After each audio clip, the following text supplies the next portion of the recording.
Welcome to Eat Blog Talk, where food bloggers come to get their fill of the latest tips, tricks, and insight into the world of food blogging. If you feel that hunger for information, we'll provide you with the tools you need to add value to your blog, and we'll also ensure you're taking care of yourself, because food blogging is a demanding job. Now, please welcome your host, Megan Porta. Food bloggers, hey, if you have not yet joined the new amazing Eat Blog Talk community, you have to go do it. You will find so much value inside, including connecting with other food bloggers in a much deeper way and having access to all kinds of exclusive value, such as bonus podcast episodes and mastermind groups and a resources and service providers directory, and so much more. Go to eatblogtalk.com for more information, and we cannot wait to see you inside. Okay, food bloggers, have you heard of Flowdesk, the new big email marketing rage? This is an amazing new option for managing your email subscriber list. It is super easy to use, and it comes with gorgeous, intuitive drag and drop templates. And Flowdesk does not charge based on number of subscribers, so your monthly rate will stay the same from month to month. Everyone pays $38 a month, or use my affiliate link to get 50% off and pay only $19 a month. You guys, this is a fraction of the price of other email service providers, and you'll be blown away by the beautiful and intuitive templates waiting for you inside. Visit eatblogtalk.com/resources to grab your link. Flowdesk, the stunning new option for email marketing. What's up, food bloggers? Welcome to Eat Blog Talk. This podcast is for you, food bloggers wanting value, information, and clarity that will help you find greater success in your business. Today, Bethany Smith is back with me, and we will be having a conversation about how to create a gift guide to put on your blog. By creating gift guides, food bloggers can deliver a perfectly packaged guide to their followers that makes their lives easier, especially during seasons like Christmas and holiday seasons. And for food bloggers, gift guides are an opportunity to bring in more traffic and also earn a little bit of affiliate money, which is something that we're all interested in, I think, especially with the tumultuous 2020 in our lives. So say hi, Bethany, so everybody knows you're here. Hi, I'm here. So Bethany and I are doing this Eat Blog Talk community platform together, as most of you know, and each month we have a main focus. For example, this next month in September, we are focusing on how to get through Q4 in the best, most productive way possible, finding you extra ways to diversify and get revenue into your business. And we thought that this topic, creating a gift guide, would be a really relevant thing to kind of throw into that category, because it's something that some food bloggers do, but it's not something that all of us have done. So we just wanted to talk out some things to give you ideas about how to get started with doing a gift guide and maybe like best practices. And hopefully this will help you to diversify your revenue streams coming into Q4. So just to start, we were talking before the interview about, first of all, like where you house something like this. I think typically it is housed on your blog within a blog post. And we will talk a little bit later about Amazon Influencers program, which I don't know a ton about, but Bethany is going to shed some light on that. And then as far as styles, if you're doing a post within your blog, there are different styles you can do. So you could do like roundup style, which I think we've all dabbled in, like having an image and then maybe copy and a link and just a few sentences, to describe it. Or we could do more Pinterest style, where we have little thumbnails and then people have to click over to the product that you have in your gift guide. So you kind of have to decide which style you're doing and how you're housing it. And then beyond that, we had a few little tips we wanted to talk through. So Bethany, maybe you could start out just by running through a few tips before you even start your guide.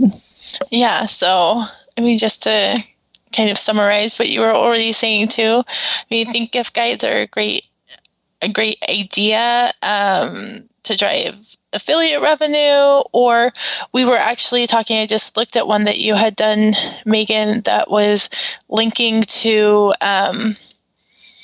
just like DIY gifts that you could make. from your recipes, right? So like if you're saying this cookie recipe would be great to give for the holidays, or you can make someone, I think you had a vanilla something on there, making vanilla or making like potpourri or different things like that. So if you have recipes like that, you could kind of do a gift guide of just all of your things and drive traffic to your own stuff that way. But I think what we're focusing on more with this in this conversation is probably working with affiliates to do something like that. So I think if you're thinking through a gift guide, it's good to think of a target often. I mean, if you have a very specific niche, it could be about that. But you can do gifts for moms, gifts for bakers, gifts for preschoolers. I know I've used guides like this a lot, especially with my young kids. I'm like, I don't know what would be good for this age, right? And I'm sure a lot of people are not great at gift buying and look for things like this all the time. And they don't have to be just for like Christmas. They can be for, if you have one for moms, like gifts for moms, you can then use it for Mother's Day. You can use it for all sorts of different holidays. So when you're thinking of what items to put in there, think of ones that you actually love and ones that would be on brand for you. I think it's fine, actually great to use some things that maybe your brand, you're a food blogger, so it probably revolves around cooking somewhat, but if you have things that you use with your kids that you really love, I think it's great to include something like that too, that you use around your house. People would be like, oh, I'm so glad like they told me about this thing, and then I think the key for making some revenue with this is to have a mixture of prices, because if you focus just on the low end ones, you're not going to make very much money from it, right? So be sure to include some high end options and have a variety, I think. So I think a KitchenAid mixer is a really good, like, just put that on there. Somebody may... Everyone loves the KitchenAid mixer. Yeah, I mean, somebody may click. And, oh my gosh, I don't remember the specifics, but with Amazon Associates, if someone has clicked over from your page, like anything they buy for a certain amount of time will still be credited to you. And so it's not always just about what you have listed on there, because they may purchase other things too. Yeah, that's true. Yeah, have something red and shiny like a KitchenAid mixer, so they do click over, and then maybe they remember they have to buy a handful of other things, and then you do get a percentage of that as well. So It's good to have red shiny objects. Yeah, or like whatever color they've come out with lately. Yes, right. The most recent color, yeah. Okay, so just a couple things on that. So thinking like your audience thinks, put yourself in their shoes and know their likes, know their wants, but also that has to align with things that you enjoy, obviously. And I was going to mention, if you want ideas about like what a gift guide kind of looks like and what they look like when they're put together, go to a website like Parade that does this sort of thing all the time. And they have so many ideas that you can just kind of browse through. And that always inspires me. Also, you can get ideas about what kinds of products are, trendy or whatever, and people are actually wanting. And they have gift guides and roundups for literally every kind of topic you can ever imagine. So it might just give you some ideas. Yeah, that's a good place. I'm looking at them right now, and 10 gifts for a good night's sleep. There you go. Everyone wants a good night's sleep. Yeah, so it doesn't just have to be about Christmas. I mean, we all think like gift guide Christmas, and yes, because everyone hates digging into Christmas present buying, I feel like, but think about other types or other times of the year too, like Mother's Day, Father's Day. I feel like fathers are always so hard to buy for. Everybody says that. I don't know, like your dad's birthday gifts, or you could go really generic too. So it doesn't just have to be about Christmas. Yeah, I think birthdays, doing a gift guide for birthdays would work well. I mean, and some of this is going to be very like SEO friendly, very Pinterest friendly. It's kind of some evergreen content that you can get out there. I mean, update it once in a while to make sure the products are still there. Mm-hmm. Right. Sure. That's a good point to make a point to go back and just make sure that the products are available, etc. Okay. So what else do you have for tips? I mean, I think that covered it. Just, like you said, thinking through your audience and what you love and what they love. And then probably I'd say, be sure to make it a little bit specific. I wouldn't just say like gift guide. I'd say like, whatever your niche is, like, or, I'd have the title be a little bit more specific so people kind of come in with that hook. Yeah, right.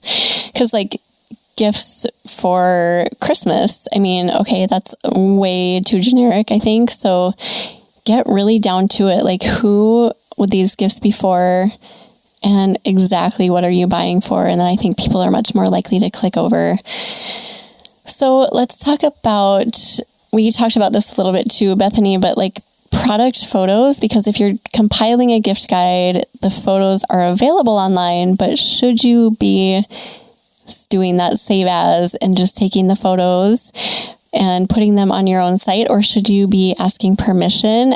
I always, when I'm doing these things for myself, I always err on the side of caution with that, because I just never want to be that person who's stealing photos and then gets caught in a juicy scandal. Like, she's a photo thief. Yeah. I mean, typically if somebody is selling a product, they want it to be sold, so probably they're okay with it. But I just think it's probably always good to ask. But how do you know where to go if you find the product on Amazon and there's not a clear way about how to contact somebody? Like, what are your thoughts on that? Yeah, I mean, it can get complicated. I feel like when you said save as, probably like most of our listeners just cringed a bit. It was like, why is that even a feature? Mm-hmm.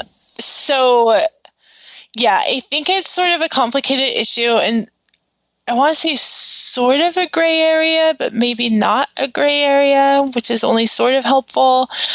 So I've done some, especially with Amazon, I've done some research on this, because when my first actual project with a food blogger was creating an Amazon shop page. So basically like a page on her website where I then pulled in pictures from Amazon and then linked to the product through Amazon Associates. And so then several other people asked me to build these pages, and so I got more and more into it.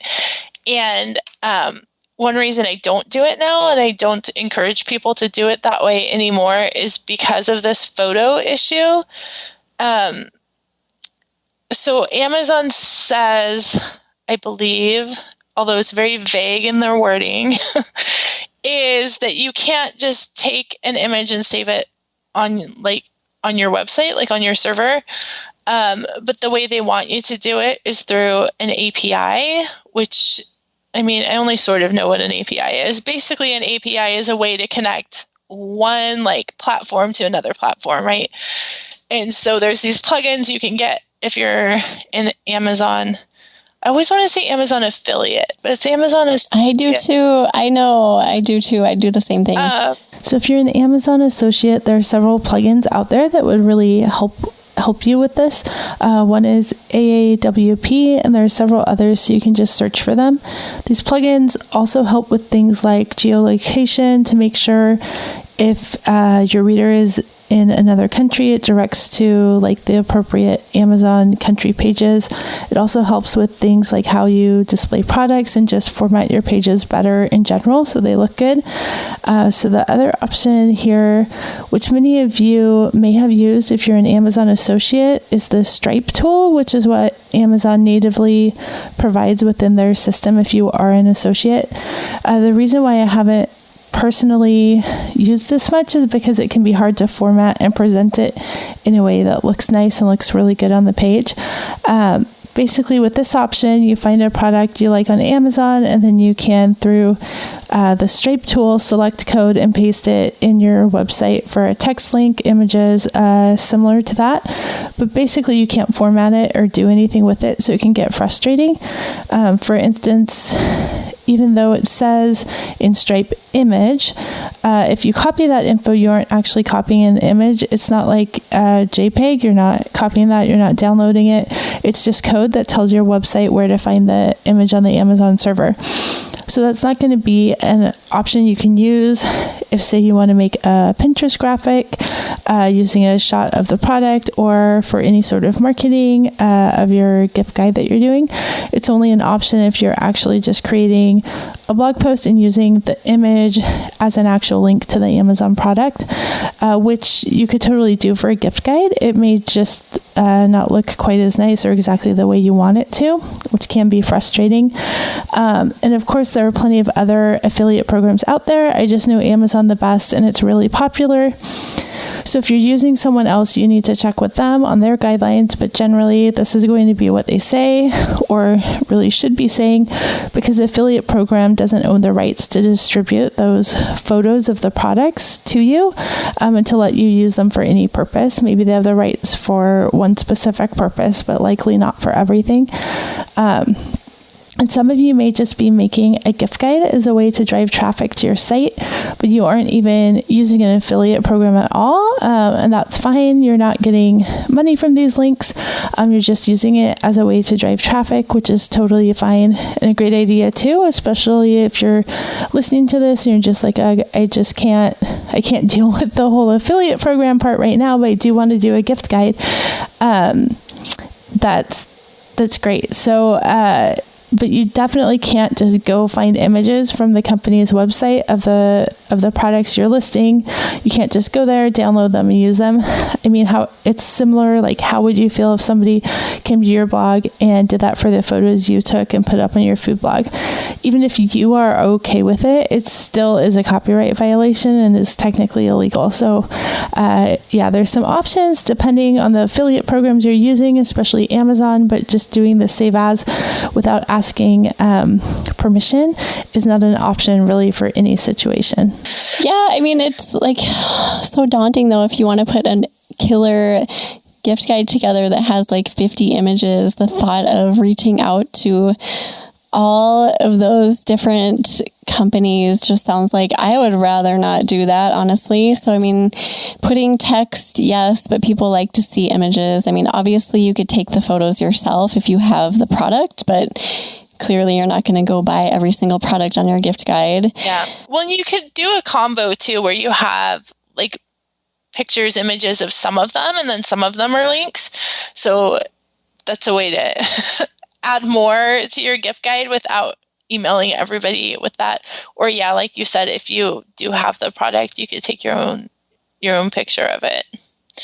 But with Amazon, there is a way, which is what I suggest now.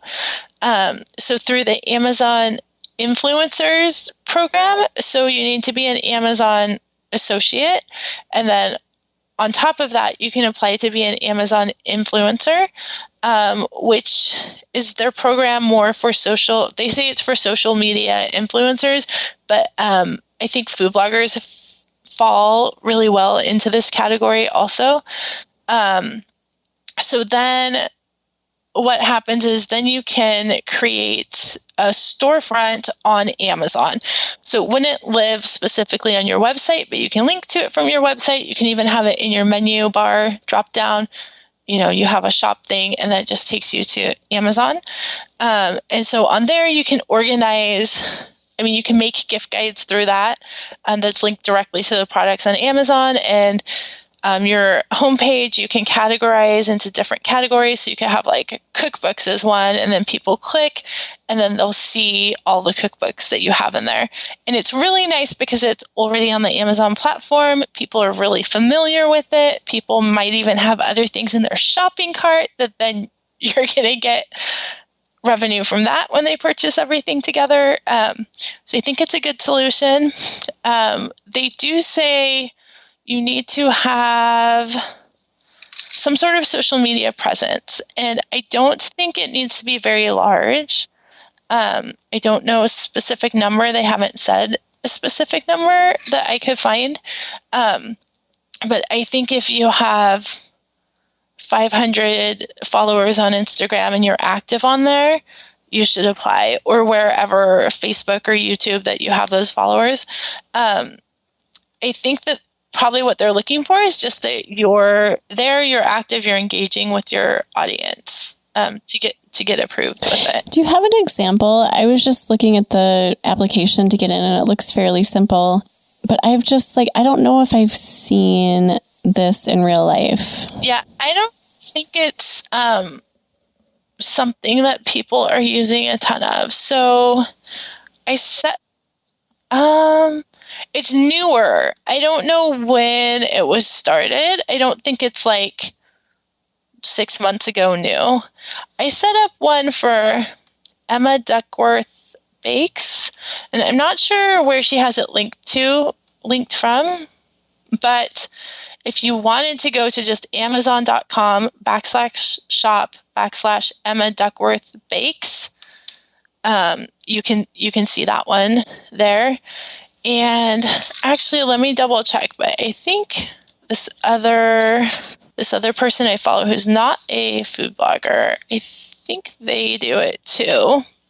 Let me see where it goes if I click on here. Okay, I found hers. Oh, that's really nice. So it's like a separate entity here that you can link to from your blog, correct? Yeah, and we can link to that in the show notes too. So it looks really clean, and I'm guessing that you can just create different collections within here, right? And then direct people to those collections. So if you have a gift guide for moms for Christmas over the age of 40, you could put that in here and get really specific with the different collections that you create. I mean, really, this is the way to go, because I would not follow through with asking permission for tons of photos that are already on Amazon. So if this is as easy as it looks, this is the route that I would personally go. And why aren't people doing this more? Is it just that new? I think people just don't know about it. I don't think it's something that's been promoted a lot. I think that the term influencer makes people think it's kind of something that it's not, especially in the food blogging world, right? I don't think many food bloggers, I mean, we kind of know, oh yeah, we're an influencer, but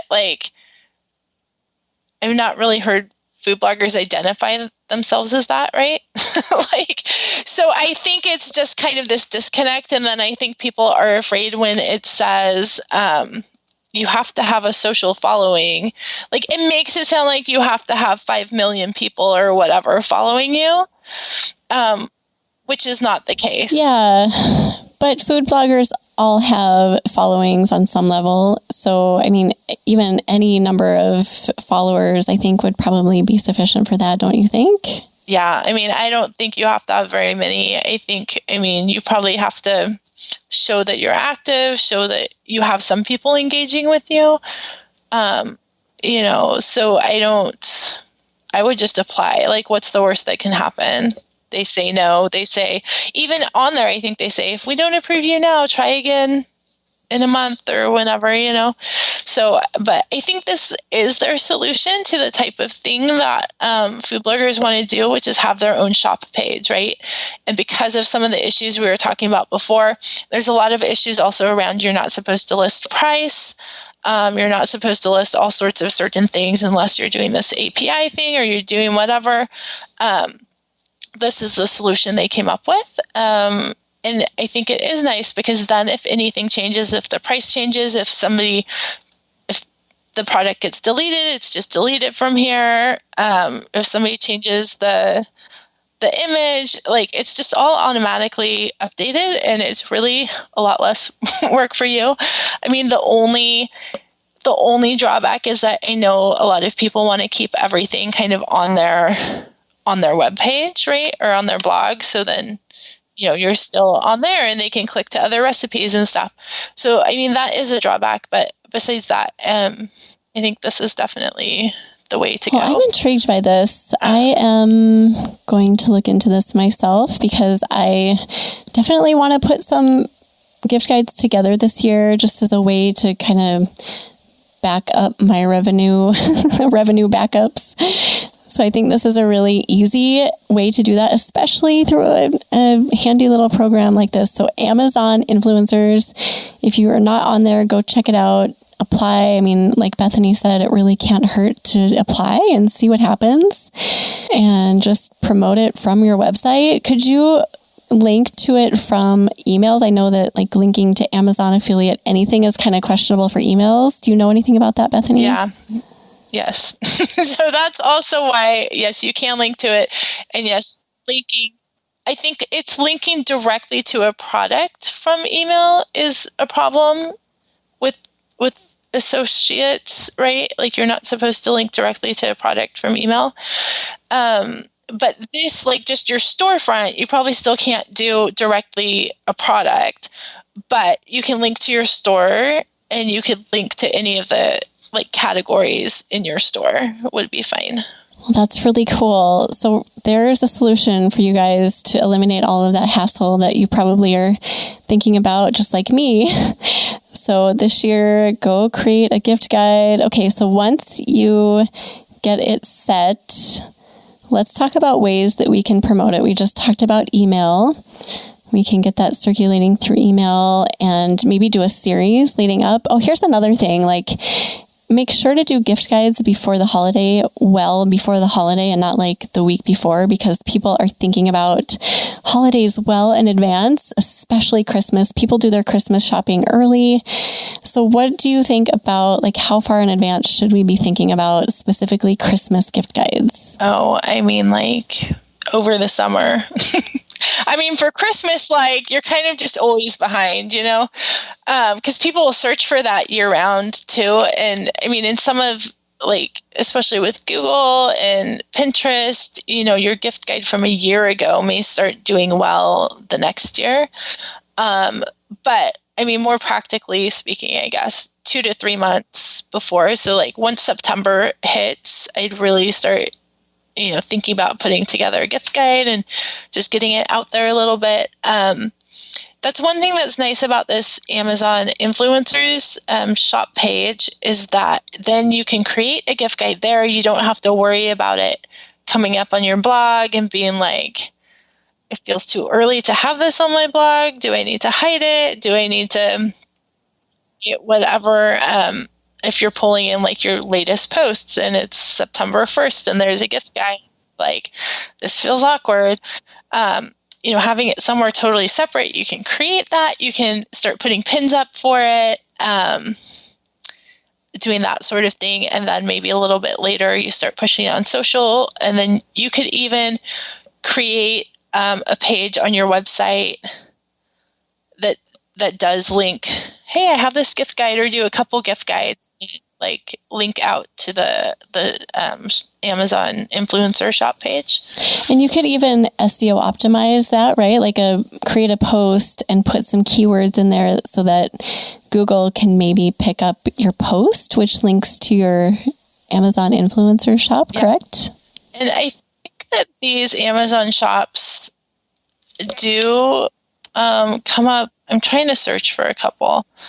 I'm sure, well, I guess I'm not sure. I think they do come up on Google, but you wouldn't have, because I just found this one. I did have to search for Amazon shop, but I don't know how you would necessarily increase like the ranking of your shop, but if the title of your gift guide was something people were searching for, it is indexed in Google, and so then it could be found that way.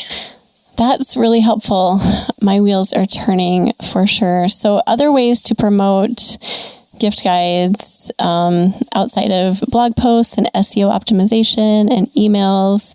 Also, there's Pinterest. Pinterest is really visual, as you all know, but if we don't have permission to use specific photos, I mean, maybe we could get permission for just like a handful of the photos within the gift guide so that we could put them on a Pinterest graphic. I think that's a good idea instead of like, I don't know, getting a bunch of them. Just pick out the 2 or 3 that are really visually appealing, or like we were talking about before, maybe a trendy new color of KitchenAid or whatever you're getting, and put that on your pin to kind of draw people in that way.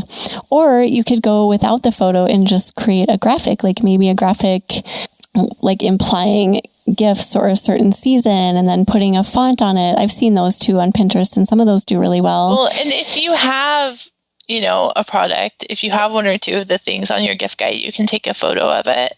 And you could also do like the results, like I don't know, depending what your gift guide has on it, right? Like you could, if it's an Instant Pot or something, you could just have a finished, you know, you could just put up a picture. You were kind of saying this, but just put up a picture of a finished dish, and, you know, nobody knows if you made that in the Instant Pot or not, you know, but just something that's related to kind of what it was. You already said that. But yeah, I think there's a lot of ways around that. But we are all experts in the realm of creating amazing Pinterest graphics because we do it all the time for our food.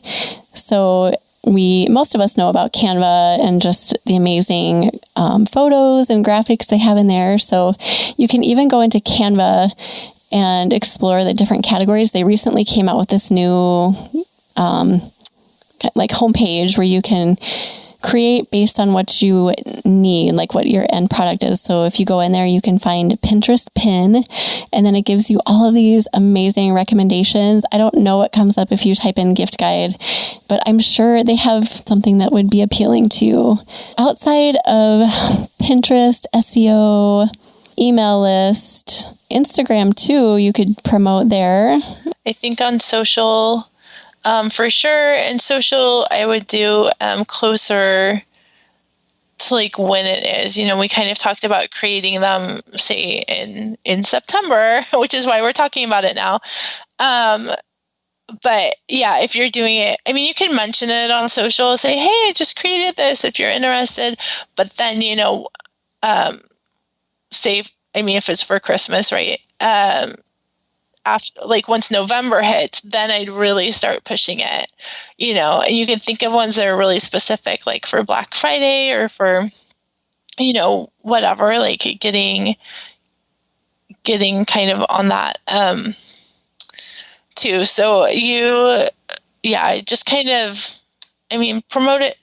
Food bloggers, you guys know how to promote things, right? Like that's what you do with your recipes. Just be sure to promote this in the same way and put it out there. Like, I don't think that anything should be that different. Just think of it like a holiday recipe or something, and that, you know, you need to get it out there early with some of that stuff. So yeah, thinking through it ahead of time, which we are definitely used to. So I think we've talked through pretty much everything. Am I missing anything? Just kind of general tips, places to get started, ways to promote, products to use. Think through the lens of your audience, and also things that you like, things that you love. Also, just take a peek around your house and what things do you personally use all the time, or what have you gotten for a birthday or Christmas gift recently? If you are a woman aged 40, you know, then you know what maybe other women age 40 are going to like. Or if you have a husband and he loved the beard brush you got him, then maybe put that on a men's guide. So just thinking through like your own family and their loves and needs, and asking families and family members and friends too, I think is a good route to go. Like, what is your favorite gift? What's the favorite gift you got in the past year? Also, keeping an eye on trendy new products. And we had mentioned like the trendy colors. Every year it seems like there's a trendy new color for appliances, and just keeping an eye on all of that as you put your gift guide together. But this is all really good. I am like super pumped. I want to go create one right now. Yeah, I mean, I think that they're a really easy thing that is actually sort of clickbaity, but has real content in it, right?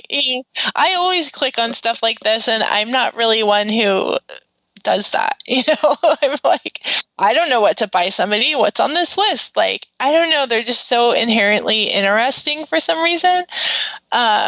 So yeah, I think any of these options are great. And just, even if it's just other recipes on your site, or think about, I've seen some posts before where it's like, these are all the cookies you should put together for like a cookie tin that you give to your friends and family, or like there's so many options of things you could do with this. I know, there are like DIY stuff, or there are so many routes you can go. And again, go to a place like Parade and browse through there, and I promise you, you're going to come away with a few ideas about new spins, or I don't know, a holiday you should have on your radar or something. And check out the Amazon influencers. Yes, I am already almost all through my application, just as we've been talking. I'm through the verification. I have to verify on Instagram. See how easy it is? It's that easy. I've been interviewing and applying to be on the Amazon influencers program. Okay, so I think we've covered a lot, Bethany. We will put together some of these ideas in our show notes for this episode, and those will be at eatblogtalk.com/gift guides. And I think that's all. You know where to find Bethany and me. So if you have any questions about this or anything else, please feel free to reach out. Thank you for listening today, food bloggers. I will see you next time. We're glad you could join us on this episode of Eat Blog Talk. For more resources based on today's discussion, as well as show notes and an opportunity to be on a future episode of the show, be sure to head to eatblogtalk.com. If you feel that hunger for information, we'll be here to feed you on Eat Blog Talk.